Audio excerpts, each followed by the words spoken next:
Theatrical Shenanigans with Cindi Sansone-Braff. Hello there, and welcome to our 7th episode in this 3rd season of Theatrical Shenanigans, and I hope you're well wherever you're listening. Just a quick reminder that our submission window for Season 4 of Theatrical Shenanigans does close at midday UK time today.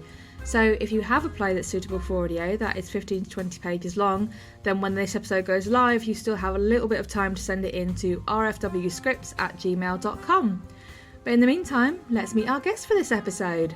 My guest for this episode has appeared on the show before, back in February, as a panellist on The Panel Presents, which turned out to be our 50th episode. And she's also set to be a featured playwright in a mini Shenanigans episode in October of this year. Outside of her appearances on Theatrical Shenanigans, she's a New York-based playwright, but comes with a multitude of other titles, including psychic medium, relationship expert, and theatre critic. She also holds a Bachelor of Fine Arts in Theatre from the University of Connecticut, and if that wasn't enough, she's an author of 3 books, all of which are available at grantmeahigherlove.com. A very busy woman, I think we can all agree. Welcome, Cindi Sansone-Braff. Thank you for having me today. This is very exciting. It's not a problem at all. So, as always, we start right back at the beginning. How did you get your start in the theatre world? Well, it's been a long time. I've been in the theater a long time. It was when I first read Tennessee Williams' Glass Menagerie, I thought, that's what I want to be, a playwright. Prior to that, in kindergarten, I wanted to be an actress and a dancer, which I ended up becoming both. And then in first grade, when I could write, I wanted to be a writer. So I think I've always wanted to be that. So I don't remember when I didn't want to be one. But you, of course, have worn a multitude of hats as obviously a playwright and a critic and a director. Do you have a preferred hat, or is it kind of an equal labor of love situation? I really do prefer playwright. Directing is something that we as playwrights had better learn to do, because sometimes, we are the director. And also, as a playwright, I tend to look at my plays after they're basically finished. How would I direct this? How would someone direct it? And then you go back and you edit it a little bit more, because from a director's standpoint, it's a different viewpoint. You've also written a multitude of books as well. What made you decide that was an avenue you wanted to explore? Well, we're playwrights. We have to have a day job for the most part. So I've had a lot of day jobs. I was a children's entertainer for more than 25 years. So doing this for such a long period of time allowed me to see all kinds of people I would never have contact with. Really being invited to all kinds of people's homes and being involved with their families. And so it gave me a really good understanding of human nature. I'm a psychic medium as well. So that became my livelihood. And most people come to psychics for relationship advice and things like that. So I began to see patterns of behaviors. And so my book, Grant Me a Higher Love, is really 549 pages about soulmate love. So it makes me understand human nature. So I think the two go together, writing and dealing with people, thousands and thousands of people a year. So, but then if all that wasn't enough, you also co-host a podcast as well. How did that come into play? I do, because when I finished Grant Me a Higher Love in 2008, so it's a long time ago now, one of my clients who read the book said, I love it so much. Is there something I could do to help promote it? And there was a thing called Blog Talk Radio came out. And I said, well, I would like to do a radio show. Would you like to be my host and producer? So she became the host and producer. We've been doing it for 15 years. We have a large following, particularly during COVID. I think technology was definitely brought up to snuff during COVID, which has been a really big plus in the world. Yeah, I think it's safe to say you are a woman with hands in all the pies, because you have done everything. And it's funny, because people can't believe all the things I've done. I said, well, I've lived a long time for one thing, but creative people get bored. I used to think all I wanted to do was playwriting, and I realize now I probably would have been bored to do it full time in the theater. That my juggling act has probably served me very well. And as always, we end with the complex question of, do you have a standout moment that has made you think, yes, this is why I do this? When I produced my play, it was called Beethoven's Promethean Concerto in C minor without opus. it's now published with a new name called by Next Stage Press, and it's Beethoven, the Man, the Myth, the Music. But one day I was watching the movie The Immortal Beloved. I don't know if you know that. It's a movie about Beethoven, who supposedly his immortal beloved was. And when I'm watching it, Beethoven starts haunting me and saying, oh, this is all not true. All I want people to tell the truth about me. This is all tampered with. This is not factual. And he was driving me insane. And this never happens to me. And I'm like, look, Beethoven, I don't know anything about you. I don't know anything about your work. Really, I'm sorry if this is not what you want, but I'm trying to watch a movie. Leave me alone. And he wouldn't leave me alone until I said, well, in the next week, I'll do some research and I'll see what you're talking about. And I realized how wrong a lot of it was. And, you know, I write historical dramas, but I do not tamper with any facts. I don't take any poetic license with facts. The facts are the facts. Okay. And I started with the facts, and there's stuff that you can't know because he deliberately didn't want people to know. And so for about 4 years, I researched his music, and I believe me, I knew nothing about classical music really. And I said, you're picking the wrong person. I'm not a musician. And he said, I'll help you with this. And I began to realize where his music was the longing for his immortal beloved, starting when he was very young. And I could chart certain things. And between him and the research, I had a pretty good idea it was the Countess Josephine. And meanwhile, in America, they did not think it was her at all. But I said, it's who it is. And this was long before you could Google when I wrote this. It was like 27 years ago when I started it. So you couldn't really Google information. And when I finished it, I thought it was Josephine. And someone gave me a book, a really old book of biographies. And it was probably written in 1900. Which was, 75 years after Beethoven died. But in it, they said Josephine was his immortal beloved. And in Europe, that's who they believe it is anyway. But when I wasn't able to come up with a script at all after 4 years, I had a lot of research, but I did not have a play. And I was working on a word processor, and I accidentally hit a button that deleted 4 years of research. And I didn't have it backed up, by the way. Oh, God. Because you couldn't print on a word processor. It would take to print 100 pages 2 days. I don't know. You're young, but it used to take 2 days to print it. And it would be clacking like a typewriter for 2 days in your house. So you really didn't print if you didn't have to. So I freaked out, lost my mind. And I said, that's it. This project's over. And Beethoven said, you didn't have a play. And what you're going to do is sit here for the next 6 hours and write down what you know. And you're going to place it somewhere. And he told me where to place it in 24 hours because he loved, the Greek plays. And you know where all the research is in those books. You got it memorized. And then I had a play.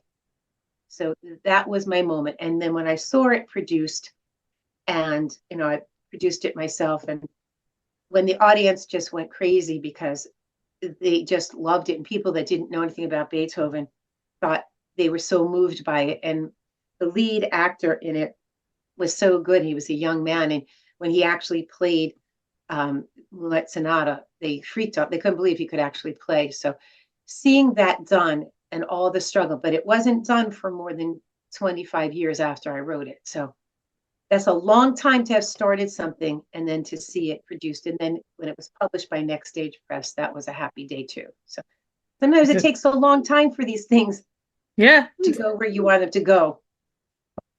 It got there in the end. That's the main thing. For sure. For sure. For now, we move on to our playwright and play for this episode. Trish Bertram started seriously writing 2 years ago after joining a writers' group in Kingston upon Thames, UK.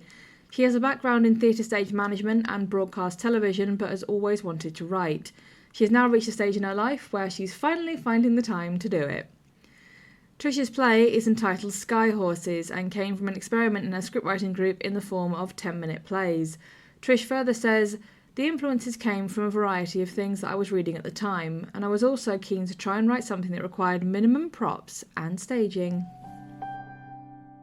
Theatrical Shenanigans presents Sky Horses by Trish Bertram.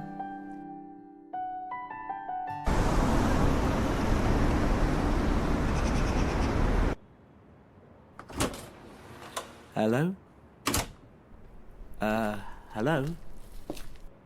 Are you okay? Can I help you? Is everything okay? Hello? Hello there, can you hear me? I'm just checking that you're okay, okay?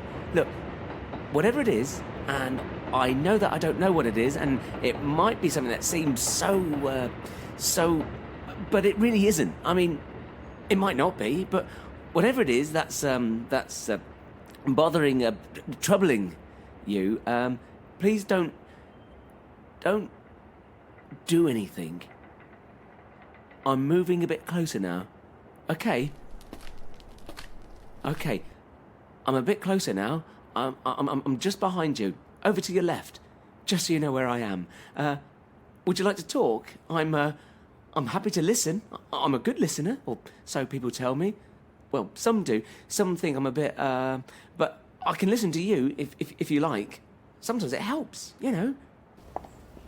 Please, don't do that. You're being very annoying. Look, you're rather close to the edge. Aren't we all? Yes, but it might be a good idea to step back a bit. No, I like it here. But you might... One small step for man. I don't think that's a very good idea. One giant leap for... For God's sake! You're scaring me. That's the point. What point? The fear. I'm sorry, I don't get it. Haven't you ever wanted to feel really alive? I mean really, really alive. Just for one dazzling, glorious, terrifying moment. I feel like that every day, getting on the Northern Line. You know what I mean. Well, if you mean deliberately risking my life, no. Life is so random. Sometimes I think I can fly. Please don't. Please be careful. Don't worry, it's okay. You've done this before. Why don't you tell me your name? Why? I'd just like to know. I'm Dan, by the way. Dan the man. Desperate Dan. Not telling you mine. That's okay. I know what you're doing. You think that if we know each other's names, it'll make things more personal, that we'll start bonding or something. Not gonna work, I'm afraid. Look, I just... Stay away. Easy now. Easy. It's okay. It's okay. Look, I'm over here. See? I'm not a bloody pony. I guess we're stuck then. I'm not leaving. Not until I know you're okay. I've told you. I'm fine. You can go now. How did you get up here? Security's usually pretty tight on access to the roof. I teleported from another universe. Actually, there's a fire door. You have to know where it is though, which is a bit shit if there's a fire. I climb way up to the top of the stairs, and all my cares just drift What floor do you work on? right into space. Why? We might have seen each other. In reception, in the lift maybe. I'm on the 5th. Marketing.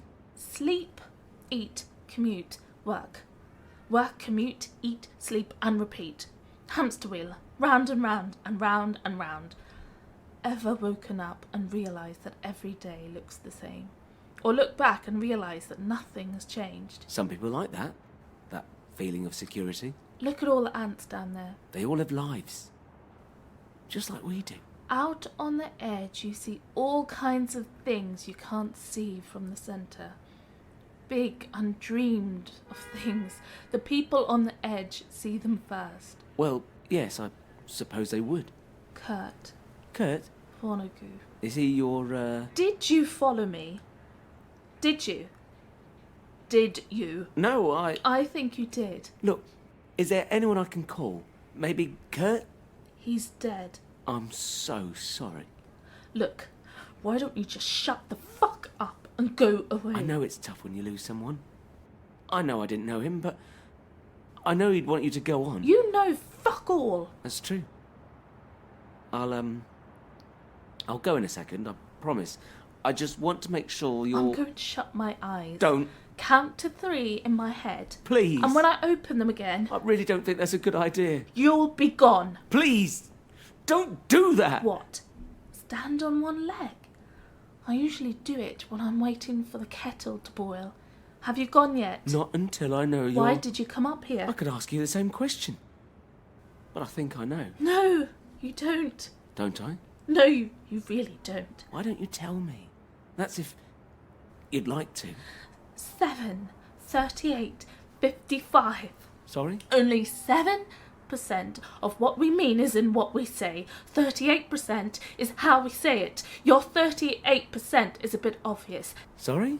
Doesn't matter. What about the 55%? Forget it. I want to know. Here's my 7 to 38. Let's see if you can get it. Bugger off. I mean 100% of what I'm saying. What are you saying, Danny boy? I just want to... I love watching the clouds up here. They're like sky horses riding the wind. I like to imagine what it would be like to catch one and fly away. I was in the bathroom the other day, and for no reason at all I picked up the bottle of bleach and started reading the back of it. All the poisons that I listed, all the warnings, and I thought it would be really easy just to take the cap off and swallow some. And the more I thought it, the more I had to fight the urge to do it. Just a second of madness, that's all it would take. And I had to get a grip, you know? Really get a grip to make sure I didn't. I get the same thing sometimes at the top of staircases and on the tube. I get drawn to the edge of the platform, so I have to stand right back. I always sit on a bench if I can, or lean against the back wall, just in case. I don't want to do it, but it's like an intoxicating rush. That feeling can change in a split second. It might help to talk to someone, maybe. There are people who are qualified. Dan, I'm fine. It's not a death wish. Oh, thank God for that. It has a name, you know. L'appel de vide, the call of the void. It's like a siren song whispering in your brain. Haven't you ever heard it? You must have done. Sometimes, in a meeting, I want to scream and punch my boss in the face. Does that count? We all get that. Sometimes I think I've actually done it, screamed out loud without realising. Then I have to check the looks on people's faces. Then I wonder if they're pretending they haven't heard me. So you come up here when you hear the call? No, I'll come up here when I want to feel alive. That's when the call comes. Try it. No fear! Okay, I'll make it easy. Lie down on your front like this. Come on. Come and watch the ants. I feel sick. You have to hang your head over the edge. See? See all the ants. I can't look. It's making me dizzy. This is ridiculous. I'm getting up. But don't you feel it? Don't you feel the rush? I told you. I just feel sick. Oh, Dan. What a disappointment you are. Yes, well, story of my life. And I don't even know your name. Look. Sky horses. For Christ's sake, just stop doing that, please. Right. I've had enough of this. I don't know who you are, and I don't know what you're doing. I was just trying to help. I'm off. If you fall, it's your own fault. I really don't care. I've told you why. You still haven't told me what you're doing here. I think you followed me. You did, didn't you? No, I didn't. Or, if I did, it was not intentional. What does that mean? Okay, I've had a really shitty morning, okay? Really, really shit. Delays on the tube, then it was rammed all the way from Burnt Oak. which meant I was late for a meeting, which meant my boss had to entertain the client when I should have been there, which meant the client was running late and couldn't wait. It all sounds very boring. It's my fucking life. We're all on the hamster wheel, Dan. Just stop for a minute. Thank you. So the boss tears me off a strip. No, several strips. More like a roll of bloody wallpaper. I mean, what was I supposed to do? Punch him in the face. I thought, fuck it. I need to clear my head. So I walked out of his office and into the corridor, and I saw someone slip through a door at the end. It was a door I'd never really noticed before. So I walked towards it and I tried the handle. There was no one about, so I went in. Then I started climbing up the stairs. It took a while. I had to stop every so often to catch my breath. Not as fit as I used to be. But I just kept climbing until I got here. And then I saw you. You know the rest. I guess I helped take your mind off things. That's one way of looking at it. It's Mia. What is? My name. Well, Mia, I think I could do with a drink. There's a pub round the corner. We could have lunch. Kurt won't mind. He's dead. Oh, yes, you said I'm sorry. He wouldn't have minded either way. What about the call? It's gone. For now. Good. Well then, shall we?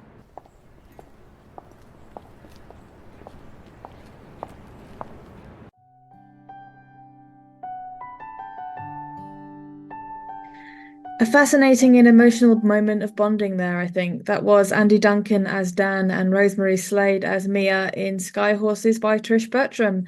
So, Cindi, what did you think?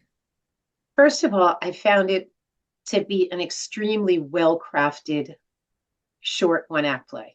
You know, really, if I were going to teach a class on 10-minute plays, I would use this play, actually, because it, first of all, set in a unique setting, which is on the, you know, at the top of a roof of a building and the edge of the building. That in itself is exciting. The characters are very well-rounded, and they go through a lot of, you know, emotions. And so the play has a lot of emotional impact.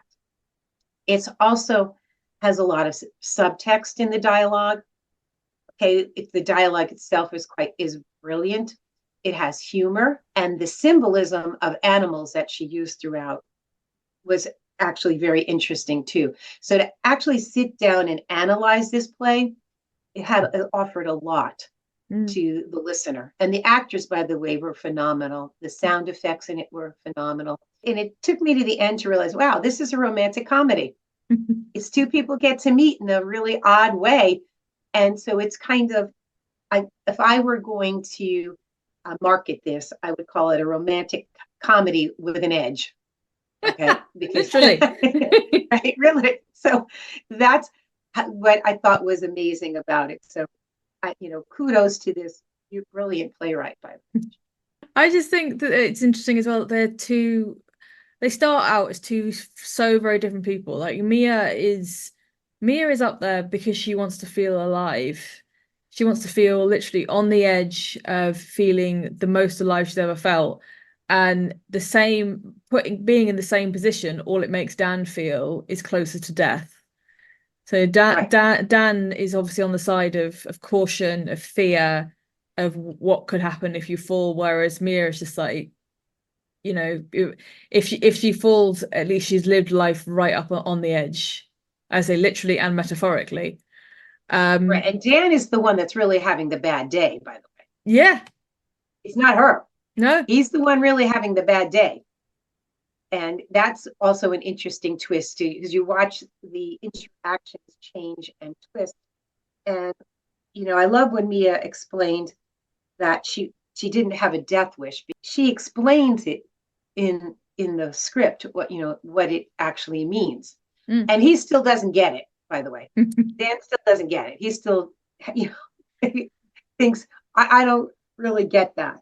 But I thought that was interesting that she had talked about it in the script.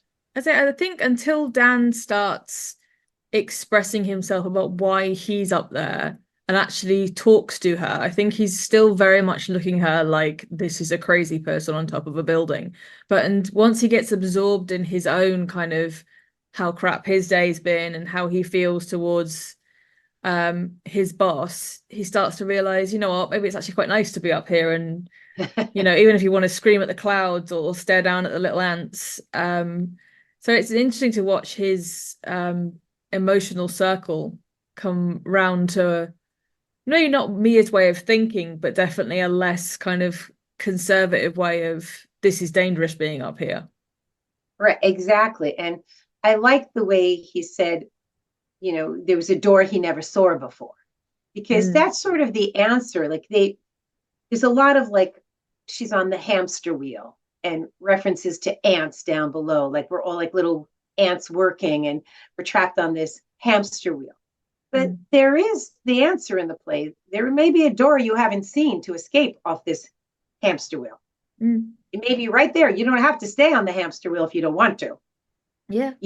There could be a way out and it doesn't mean suicide, because that is an option, but it just means look at it from a different perspective, a higher perspective. They're on the top of a roof of a building. Look at your life from a higher perspective. Do you have to stay on this hamster wheel? Like she says, sleep, eat, commute, work, commute, eat, sleep, and repeat, hamster wheel. Do you have to stay on that, hamster wheel, or could you find a way out? So I think there's so many levels in the dialogue.